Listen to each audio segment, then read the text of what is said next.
Hello दोस्तों, नमस्कार दोस्तों। दिन भर में हम जो सूचनाएं बाहर से लेते हैं वे सूचनाएं हमारे मस्तिष्क और हमारे शरीर के अंदर किस प्रकार का प्रभाव डालती हैं। आज इस विषय पर मैं आपको कुछ जानकारी देना चाहता हूं। इस संबंध में मैं अमेरिका के neuro scientist doctor S M. Sarman और डॉक्टर आर गुलेरी के एक शोध को आपके सामने प्रस्तुत करने जा रहा हूँ। यह शोध इस बात पर आधारित है कि जब हम किसी भी प्रकार की सूचनाएं अपने अंदर लेते हैं तो उसका सीधा सीधा जो प्रभाव है वो हमारे मस्तिष्क और हमारे शरीर पर उसी ढंग से कैसे पड़ता है।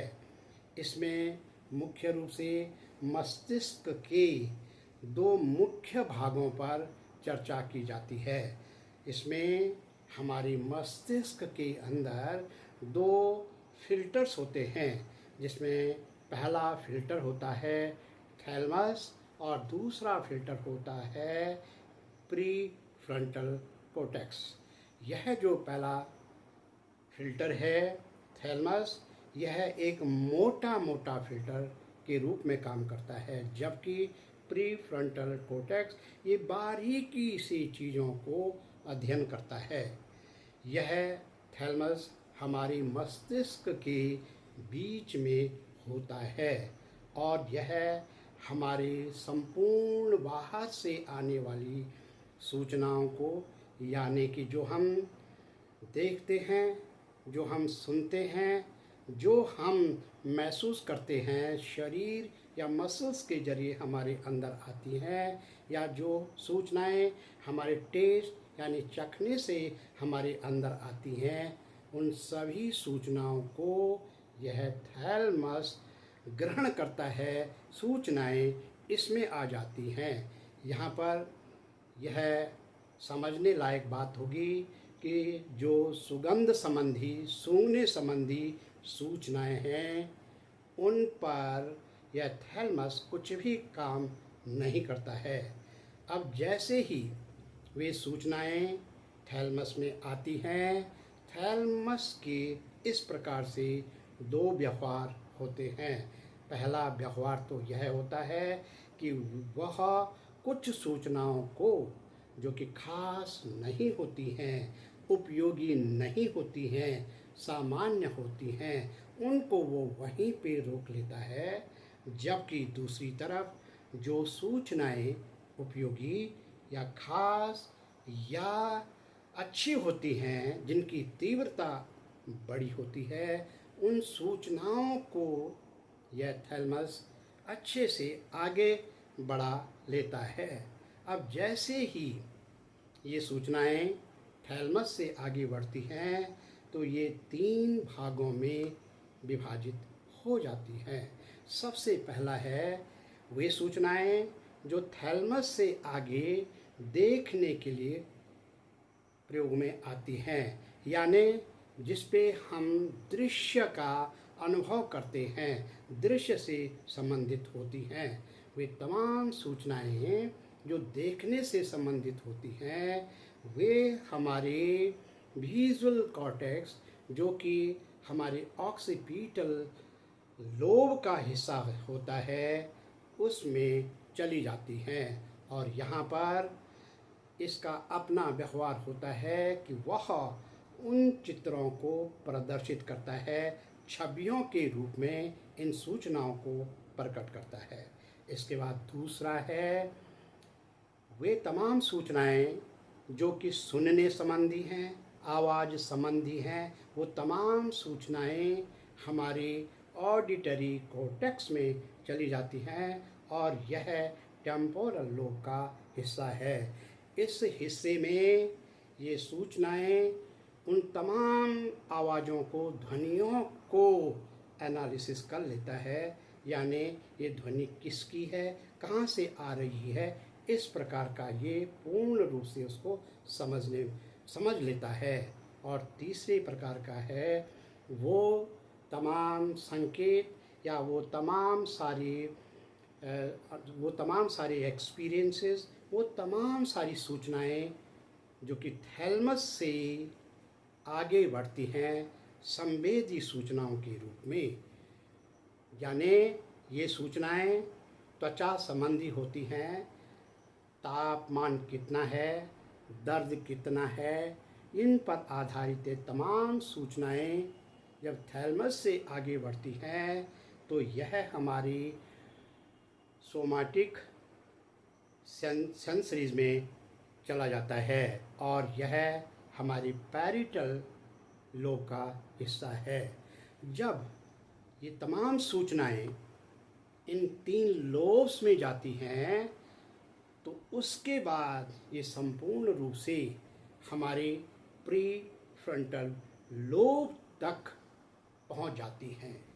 वे ही सूचनाएं जो कि अर्जेंट हों, बहुत ख़ास हों, बहुत ज़रूरी हों किसी समय पर, वही सूचनाएं प्री फ्रंटल कॉर्टेक्स तक पहुंचती हैं, जो कि प्री फ्रंटल लोब का अग्रिम भाग होता है। और इस प्रकार से कहने का मतलब यह है कि प्री फ्रंटल कॉर्टेक्स जो कि बारीकी से फिल्टर का काम करता है, वहाँ पर केवल और केवल वही सूचनाएं पहुँचती हैं जो उस समय सबसे ज़रूरी हैं, उपयोगी हैं।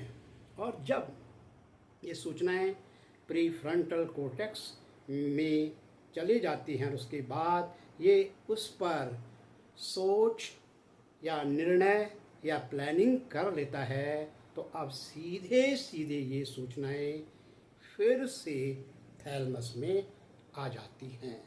यहाँ पर इसको हम बहुत करीब से जानने की कोशिश करेंगे कि सूचनाएं शुरुआत में थैलमस से प्रारंभ हुई और वे जा कर के प्रीफ्रंटल लोब में गई, जहाँ पर परिशोधित हो कर के, रिफाइंड हो कर के, फाइनली फिल्टर हो कर के वे फिर से थैलमस में आ जाती हैं। यहाँ पर आकर के थैलमस को अब ये जानकारी मिलती है कि वह अब इन सूचनाओं को शरीर के अंदर किस प्रकार से संचारित करे, और यह काम थैलमस भली भांति कर लेता है।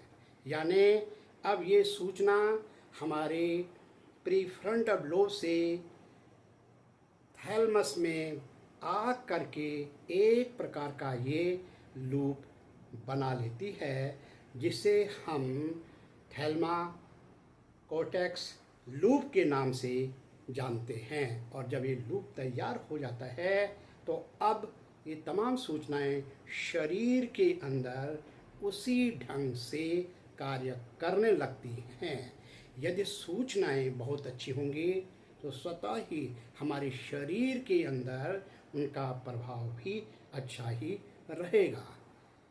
इसके बाद मैं एक और रिसर्च की यहाँ पर बात करना चाहता हूँ, जिसके अनुसार बाहर से आने वाली संपूर्ण सूचनाएं यानी कि सेंसरी इनपुट किस प्रकार से हमारे अंदर प्रभाव डालता है।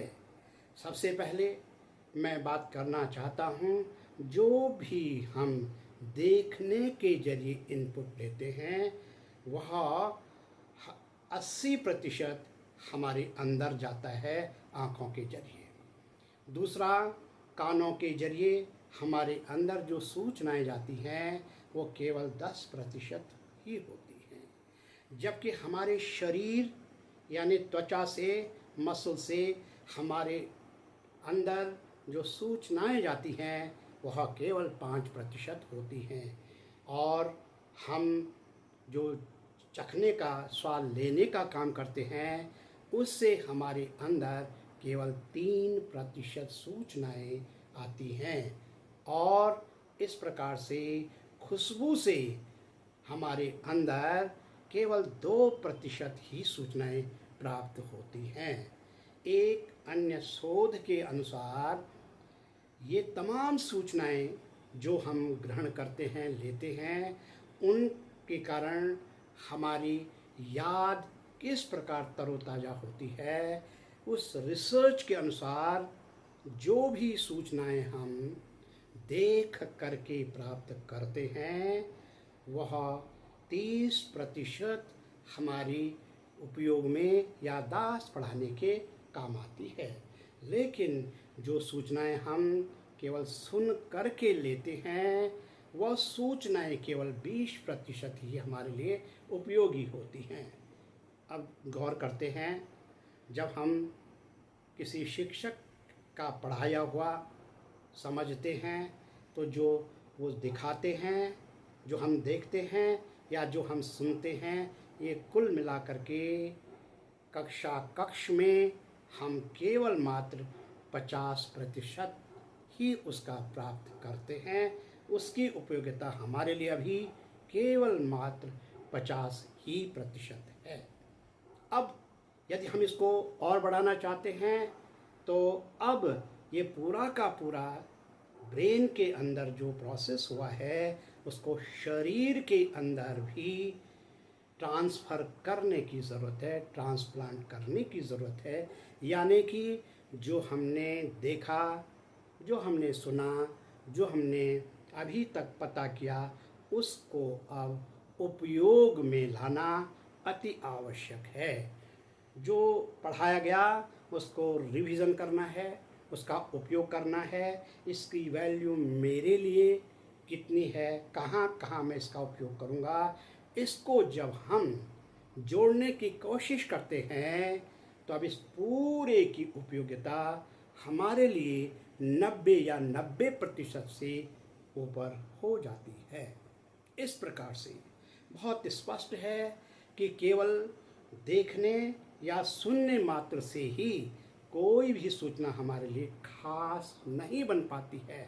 ये खास तभी और तभी जाके बनेगी जब हम अपने मिजाज से समय के अनुसार उसका ठीक ठीक उपयोग करेंगे। इस प्रकार से सूचनाएं हमारे अंदर हमारे मन की स्थिति को परिवर्तित कर लेते हैं। साथ ही साथ ये सूचनाएं हमारे शारीरिक शक्ति पर भी प्रभाव डालती हैं। यदि हम बार बार जो सूचनाएं ले रहे हैं उनकी गुणवत्ता को ध्यान में रखें और बार बार उस पर ध्यान रख करके उसका रिवीजन करते रहें, उसको बार बार इस क्रिया को प्रैक्टिस करते रहें, तो इससे हमें मानसिक और शारीरिक लाभ होगा। हमारा मन तरोताज़ा रहेगा और हमारा शरीर हर समय सक्रिय रहेगा। अब इसके आधार पे मैं कुछ बातें आपके सामने रखने जा रहा हूँ कि किस प्रकार से हमारे शरीर के अंदर ये दो खास फिल्टर थैलमस और प्रीफ्रंटल लोब का हम उपयोग करते हैं। इसके लिए सबसे पहले मैं सोमैटिक सेंसरीज का उपयोग बताने जा रहा हूँ, जो कि इस प्रकार से है। हम जब किसी कमरे में शांत बैठे रहते हैं तो हमें अपने जो कपड़े की रगड़ के कारण हमारे शरीर के अंदर घटना होती है उसका पता हमें नहीं चलता है। ऐसा क्यों होता है? ऐसा इसलिए होता है क्योंकि यहाँ पर जो रगड़ की सूचना है वो थैलमस में जा करके वह उसको रोक लेता है, क्योंकि ये बहुत खास सूचना नहीं लगती है। लेकिन जब उसी कमरे में, उसी शांत माहौल में अचानक से कोई मच्छर हमारा हाथ काट लेता है तो अब क्या होता है, सीधे सीधे हमारा एक्शन तैयार हो जाता है। ऐसा इसलिए होता है कि वह सूचना काटने की जब हमारे थैलमस में गई, क्योंकि ये खास है, इसका प्रभाव तेज है, तो हम ये सूचना तुरंत हमारे प्रीफ्रंटल कॉर्टेक्स में पहुंच जाती है, जहां वो तुरंत निर्णय लेता है, फिर थैलमस को ऑर्डर करता है और थैलमस अब शरीर को एक्शन लेने के लिए कहता है। दूसरी घटना मैं आपको बताना चाहता हूँ सुनने पर, ऑडिटरी सेंसेस के ऊपर। जैसे अभी अभी कोई सूचना हमें मिलती है कि हमारे घर में कोई व्यक्ति जो कि बार बार हमारे घर आता रहता है, वह व्यक्ति हमारे घर आने वाला है। अब यहाँ पर इसको गौर करें, ये सूचना हमारे जैसे ही अंदर जाती है तो हमारा थैलमस इसको वहीं पे रोक देता है, क्योंकि थैलमस को ये बहुत ख़ास सूचना नहीं लगती है। लेकिन जब हम इसके बजाय यह कहते हैं कि हमारे घर में अभी एक ख़ास व्यक्ति जो कि हमारे लिए बहुत मायने रखता है, वह व्यक्ति आने वाला है, अब क्या होगा? जैसे ही हम ये सुनेंगे, ये सूचना थैलमस आगे बढ़ाने का काम करेगा, क्योंकि ये खास सूचना है और यह प्रीफ्रंटल कॉर्टेक्स में जाकर के प्रीफ्रंटल लोब फिर से थैलमस को आगे एक्शन लेने के लिए तैयार करेगा और इस प्रकार से हम शारीरिक रूप से उसके संगत कार्य करने के लिए तैयार हो जाते हैं। इसमें तीसरा उदाहरण है जो कि दृश्य संबंधी, देखने संबंधी है। अभी हमारे सामने एक पिक्चर है, फोटो है, जो कि बहुत सामान्य है, जिससे कोई खास बड़ी बात नहीं झलक रही है। जैसी पिक्चर, ऐसे फ़ोटो हम कई बार देख चुके हैं। जब ये फ़ोटो हमारे सामने आती है तो इसमें थैलमस इसको यहीं पे रोक देता है, क्योंकि ये बहुत खास सूचना नहीं है।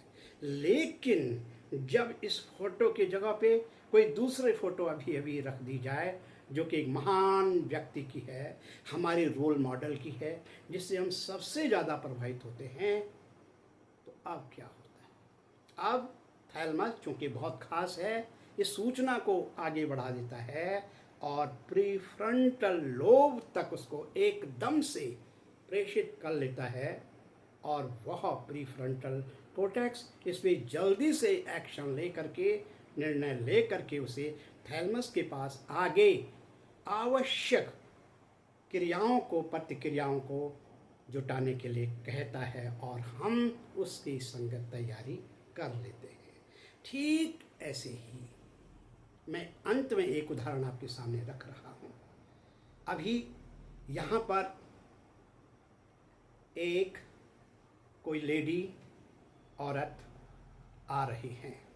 ये सूचना कोई ख़ास नहीं है, थैलमस ने इसको रोक दिया क्योंकि ख़ास नहीं है। लेकिन जब हम ये कहें कि वह आने वाली महिला मेरी माँ है, अब ये सूचना सीधे सीधे खास बन करके हमारे थैलमस से हमारे प्रीफ्रंटल कॉर्टेक्स में चली गई और इस प्रकार से उसने सीधे सीधे हमें थैलमस के द्वारा एक्शन लेने के लिए आगे बढ़ा दिया है। यानी बहुत क्लियर है कि जब सूचनाएं बहुत अच्छी होती हैं, उनकी वैल्यू ज़्यादा होती है, वो सूचनाएं बहुत महत्वपूर्ण होती हैं, तो उसी के हिसाब से हमारा मस्तिष्क भी काम करता है। हमारा थैलमस और हमारा जो प्री फ्रंटल कॉर्टेक्स है, दोनों मिलकर के काम करते हैं।